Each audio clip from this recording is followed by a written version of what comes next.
were talking before in the pre-game huddle, which and we need to use more sports metaphors during this because that's where you play. uh, so I got into tech sales, but we're talking about some of the important things in life, and one of the skills I think we don't teach our children enough at school or at high school or college is the art of listening. How important is listening skills for you, for a salesperson?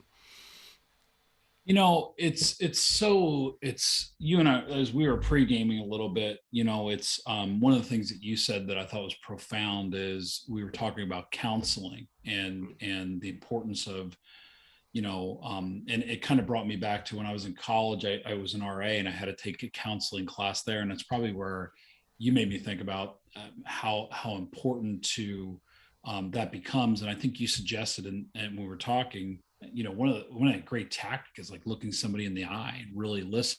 And then we got on to that listening to understand versus listening to respond. And it becomes so critical, especially, because a lot of people listen to respond as opposed to listen to understand. And I have three sons, and a good listener is always coachable, right? Yeah.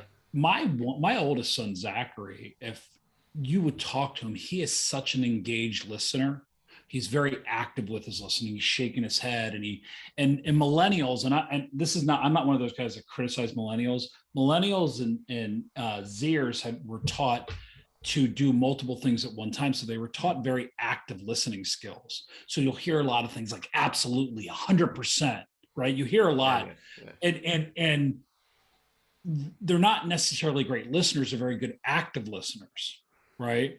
So listening, pretending to listen and listening are two very different things, right? Or if you're worried about, I would say next, and if you are an entrepreneur and you have a complex or a semi-complex sales process, right?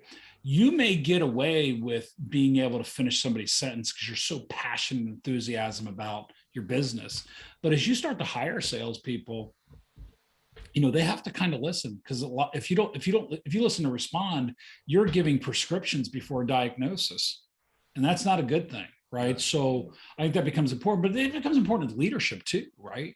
Like it's you got to seem engaged. You got to seem that people, you're listening to your people truly and empathetically, and deeper levels of listening allow for EQ. Right. So the emotional quotient where you're reading your audience and things like that. I think that becomes very important. In my newest book, I talk about the Greek mirror, and the Greek mirror gets into ethos, pathos, logos, and then how you design your message. But you got to really understand your audience in order to design your message well. That means you got to listen. Right. So. Yeah. Yeah. And last thing is, from an analogy standpoint, they sell hearing aids, but they don't sell listening aids. Two different concepts. So